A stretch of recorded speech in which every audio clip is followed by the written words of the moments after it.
या देवी सर्वभूतेषु मां कुष्माण्डारूपेण संस्थिता नमस्तस्यै नमस्तस्यै नमस्तस्यै नमो नमः। ओम दुम दुर्गाय नमः।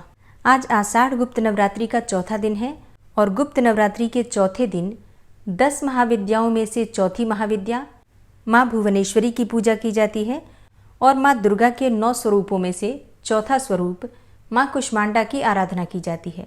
तो आज की वीडियो में आप सुनेंगे माँ भुवनेश्वरी और माँ कुष्मांडा की कथा और पूजा विधि। तो वीडियो को पूरा जरूर देखिए। गुप्त नवरात्रि में साधक माँ दुर्गा के 9 स्वरूपों के साथ ही 10 महाविद्याओं की भी पूजा करते हैं। खासकर जो लोग तंत्र साधना करते हैं वो गोपनीय तरीके से गुप्त नवरात्रि में 10 महाविद्याओं की भी पूजा करते हैं। गुप्त नवरात्रि के चौथे दिन माँ भुवनेश्वरी की पूजा की जाती है। माँ भुवनेश्वरी 10 महाविद्याओं में से चौथा स्थान धारण करती हैं, अर्थात 10 महाविद्याओं में से चतुर्थ स्वरूप की विद्या मानी जाती हैं। माँ भुवनेश्वरी को तीनों लोकों की ईश्वरी माना जाता है। माँ भुवनेश्वरी साक्षात पूरे संसार को धारण करती हैं और इसका पालन पोषण करती हैं और इसलिए माँ भुवनेश्वरी को जगत माता और जगत धात्री के नाम से भी जाना जाता है। माँ भुवनेश्वरी आकाश, वायु, पृथ्वी, अग्नि और जल का भी निर्माण करती हैं। शास्त्रों में माँ भुवनेश्वरी को मूल प्रकृति कहा जाता है। शास्त्रों में बताया गया है कि माँ भुवनेश्वरी भगवान शिव के वाम भाग में विराजमान रहती हैं। इनकी पूजा करने से ऐश्वर्य की प्राप्ति होती है और जीवन की सभी समस्याएं दूर हो जाती हैं। भक्तों की समस्त मनोकामनाएं पूरी करती हैं माँ भुवनेश्वरी।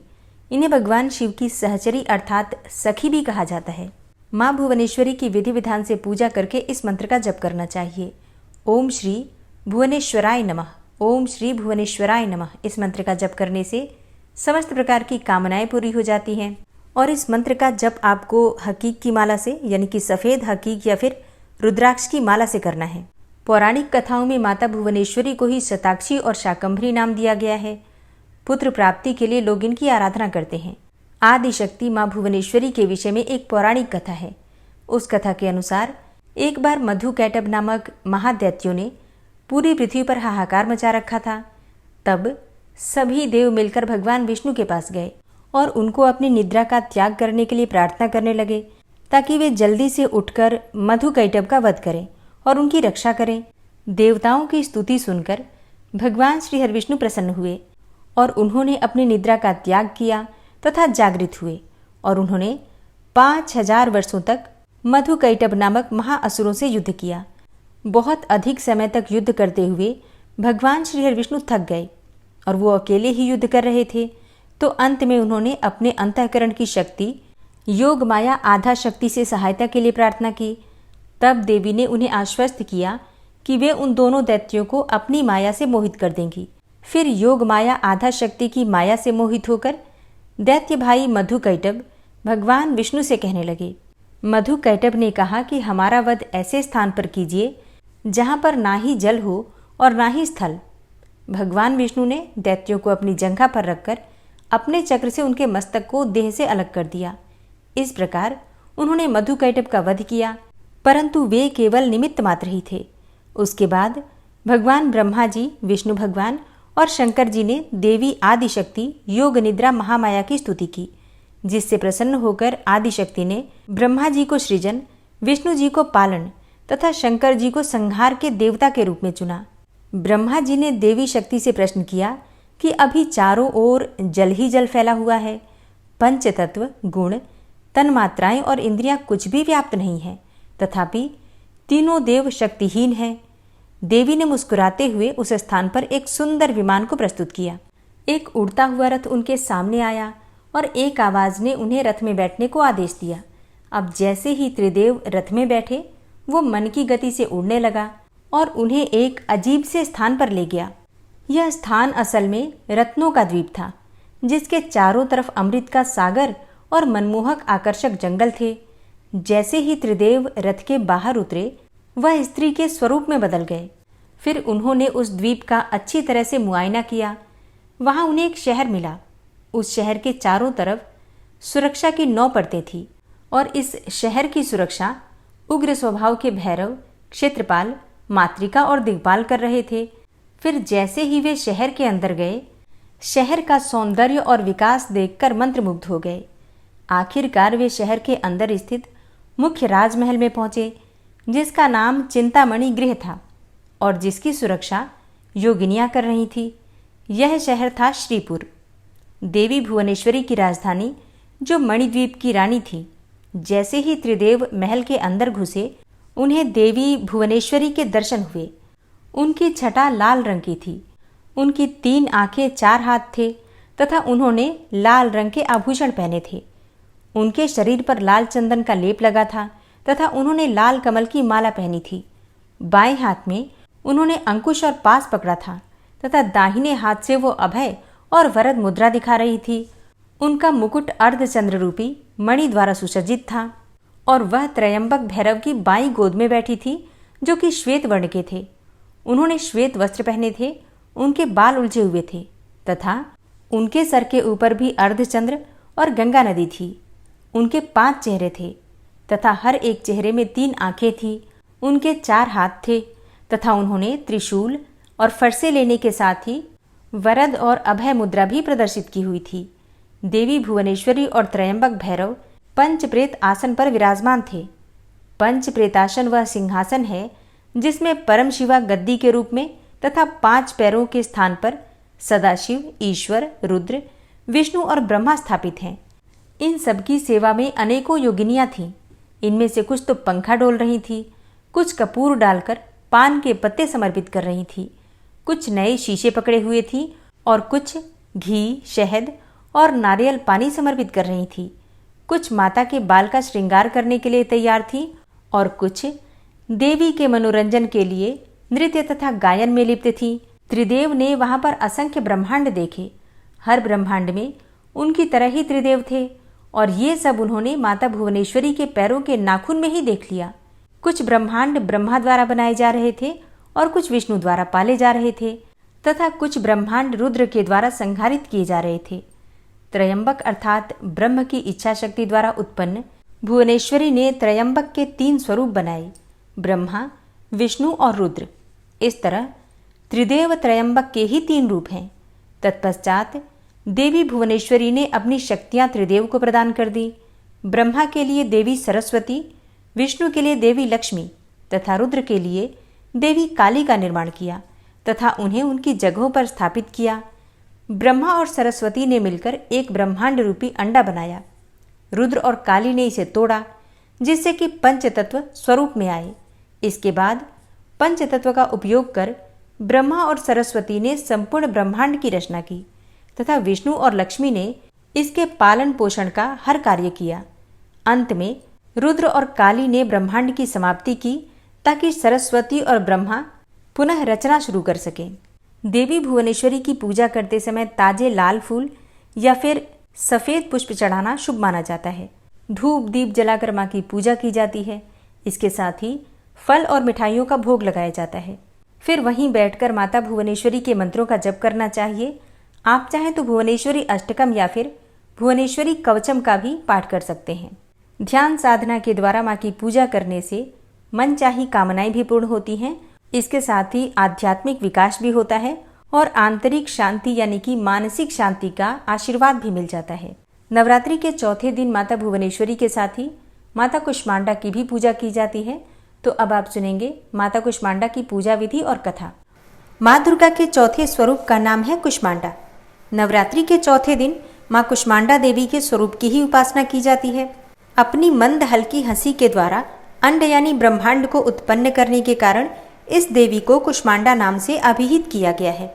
जब सृष्टि नहीं थी, चारों तरफ अंधकार ही अंधकार था, तब इसी देवी ने अपने ईशत हास्य से अर्थात मंद मुस्कान से ब्रह्मांड की रचना की थी। इसलिए इस देवी को सृष्टि की आदि स्वरूपा या आदि शक्ति कहा गया है। इस देवी की 8 भुजाएं हैं, इसलिए अष्टभुजा कहलाती हैं। इनके 7 हाथों में क्रमशः कमंडल, धनुष, बाण, कमल पुष्प, अमृतपूर्ण कलश, चक्र तथा गदा है और 8वें हाथ में सभी सिद्धियों और नीतियों को देने वाली जपमाला है। इस देवी का वाहन सिंह है और इन्हें कुम्हड़े की बलि अति प्रिय है। संस्कृत में कुम्हड़े को कुष्मांड कहते हैं, इसलिए इस देवी को कुष्मांडा कहा जाता है। इस देवी का वास माना गया है सूर्यमंडल के भीतर के लोक में और सूर्यलोक में रहने की शक्ति और क्षमता केवल इन्हीं में है, इसलिए इनके शरीर की कांति और प्रभा सूर्य की भांति ही दैदीप्यमान है। इनके ही तेज से दशों दिशाएं आलोकित हैं। ब्रह्मांड की सभी वस्तुओं और प्राणियों में इन्हीं का तेज व्याप्त है। विधि विधान से माता कुष्मांडा की पूजा करने पर भक्तों को कम समय में ही कृपा का सूक्ष्म भाव अनुभव होने लगता है, अर्थात माता की कृपा की प्रतीति होने लग जाती है। एकाग्र और पवित्र मन से नवरात्रि के चौथे दिन इस देवी की पूजा आराधना करना चाहिए। इससे भक्तों के रोगों और शोकों का नाश होता है तथा उसे आयु, यश, बल और आरोग्य प्राप्त होता है। माता कुष्मांडा आधियों व्याधियों से मुक्त करती हैं और उसे सुख, समृद्धि और उन्नति प्रदान करती हैं, और इसलिए इस देवी की उपासना के लिए भक्तों को सदैव तत्पर रहना चाहिए। माता कुष्मांडा की कथा दुर्गा सप्तशती के कवच में लिखा है। कुत्सित कुष्मा कुष्मा त्रिविधतापयुत संसार स अंडे माशपेशया मुदर रूपायाम यस्या सा कुष्मांडा, अर्थात वह देवी जिसके उदर में त्रिविधतापयुक्त संसार स्थित है वह कुष्मांडा है। देवी कुष्मांडा इस चराचर जगत की अधिष्ठात्री हैं। जब सृष्टि की रचना नहीं हुई थी तब उस समय चारों ओर अंधकार ही अंधकार था। देवी कुष्मांडा जिनका मुखमंडल सैकड़ों सूर्य की प्रभा से प्रदीप्त है उस समय प्रकट हुई। उनके मुख पर बिखरी हुई मुस्कुराहट से सृष्टि की पलकें झपकनी शुरू हो गई, और जिस प्रकार से फूल में अंड का जन्म होता है उसी प्रकार से कुसुम अर्थात फूल के समान माता की हंसी से सृष्टि में ब्रह्मांड का जन्म हुआ। अतः यह देवी कुष्मांडा के रूप में विख्यात हुई। इस देवी का निवास सूर्यमंडल के मध्य में है और वह सूर्यमंडल को अपने संकेत से नियंत्रित करती हैं। माँ दुर्गा के कुष्मांडा स्वरूप की पूजा के लिए सुबह जल्दी उठना चाहिए और नित्य कर्मों से निवृत्त होकर स्नान कर लीजिए। साफ स्वच्छ वस्त्र धारण कर लीजिए। फिर भगवान सूर्यदेव को जल अर्पित करके अपने घर के मंदिर में जहाँ पर आपने माँ की चौकी या फिर प्रतिमा स्थापित कर रखी है वहाँ पर आ जाइए। अपने दोनों हाथ जोड़कर सच्चे मन से सभी देवी देवताओं को प्रणाम करके और एक शुद्ध आसन डालकर बैठ जाइए। सबसे पहले 3 बार आचमनी कर लीजिए। उसके बाद हाथ धोकर और अपने आसपास जो सामग्री है सबका शुद्धिकरण कर लीजिए।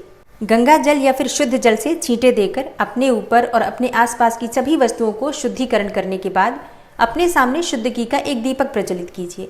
अब आपकी पूजा प्रारंभ हो जाती है। अब विधि विधान से आपको सबसे पहले गणपति का पूजन करना है। भगवान गणेश का पंचोपचार विधि से पूजन कीजिए। ओम गंगणपतये नमः, ओम गंगणपतये नमः इस मंत्र के द्वारा। फिर कलश देवता की पूजा कीजिए। भगवान वरुण देव का और सभी देवी देवताओं का ध्यान करके, क्योंकि कलश में सभी देवी देवता विराजित हैं, तो कलश का पूजन करने के बाद अपने पास अगर नवग्रह मंडल आपने स्थापित कर रखा है या फिर षोडश मातृका स्थापित कर रखी है या ज्वारे स्थापित कर रखे हैं, सबकी पंचोपचार विधि से धूप, दीप, अक्षत, पुष्प इत्यादि अर्पित करके पूजा कर लीजिए। इसके बाद माँ दुर्गा के चौथे स्वरूप माँ कुष्मांडा की पूजा आपको करना है। तो अपने हाथ में अक्षत पुष्प लेकर माँ कुष्मांडा का ध्यान कीजिए और मंत्र बोलिए, या देवी सर्वभूतेषु माँ कुष्मांडा रूपेण संस्थिता नमस्तस्यै नमस्तस्यै नमस्तस्यै नमो नमः। इस प्रकार से माँ कुष्मांडा को हृदय से प्रणाम करके और अपने हाथ में जो पुष्प और अक्षत है माँ के चरणों में अर्पित कर दीजिए। अब विधि विधान से धूप, दीप, अक्षत, पुष्प इत्यादि जो भी आपके पास सामग्री है पंचोपचार विधि से या फिर षोडशोपचार विधि से या फिर राजोपचार विधि से माँ कुष्मांडा की आप पूजा कर सकते हैं। माँ दुर्गा के चौथे स्वरूप माँ कुष्मांडा को लाल गुड़हल और गुलाब के पुष्प बहुत प्रिय हैं। पीले कमल के पुष्प भी आप अर्पित कर सकते हैं। और माँ को भोग में आपको मालपुए या फिर हलवे का भोग लगाना चाहिए। इसके साथ ही आप फलों का भोग लगा सकते हैं या फिर मिठाई का, सफ़ेद मिठाई का या फिर दूध का, शक्कर का, बताशे का, जो भी आपके पास सामग्री उपलब्ध है माँ को भोग स्वरूप अर्पित कीजिए। इसके बाद पान के पत्ते पर लौंग, इलायची, सुपारी रखकर अर्पित कीजिए। फिर दक्षिणा स्वरूप कुछ पैसे अर्पित कीजिए और थोड़ा सा जल लेकर जो आपने पूजा की है जिस स्थान पर, उस स्थान पर जल का घेरा दे दीजिए। अब आपकी पूजा पूर्ण हो जाती है। थोड़ा सा अक्षत ले लीजिए अपने हाथ में और जो भी सामग्री का हमसे अभाव हो जाता है पूजा के दौरान, उसके लिए थोड़ा सा अक्षत अर्पित करते हुए मन में भाव कीजिए कि पूजा में किसी भी प्रकार की कमी रह गई हो तो सर्वाभावे अक्षतानि समर्पयामि। इस प्रकार से मतलब सभी चीज़ों के अभाव में अक्षत समर्पित कर रहा हूँ या कर रही हूँ, इस प्रकार से भाव करना है आपको। अब आपकी पूजा पूर्ण हो जाती है। माँ कुष्मांडा के मंत्र का आप चाहें तो 108 बार जप कर सकते हैं या फिर 11 बार 21 बार भी जप करके पूजा कर सकते हैं। फिर इसके बाद आप चाहें तो दुर्गा सप्तशती का पाठ कर सकते हैं या प्रतिदिन जो भी आपने अपने पाठ के नियम ले रखे हैं सभी पाठ कर सकते हैं। और पूजा पूर्ण करने के बाद कपूर और लौंग जलाकर या फिर शुद्ध घी के दीपक से माँ की आरती कर लीजिए, क्षमा प्रार्थना कर लीजिए। अब आपकी पूजा संपूर्ण हो जाती है। जो भी आपने भोग माँ को अर्पित किया है, पूजा पूर्ण करने के बाद प्रसाद स्वरूप सबको वितरित करके स्वयं भी आप ग्रहण कर सकते हैं।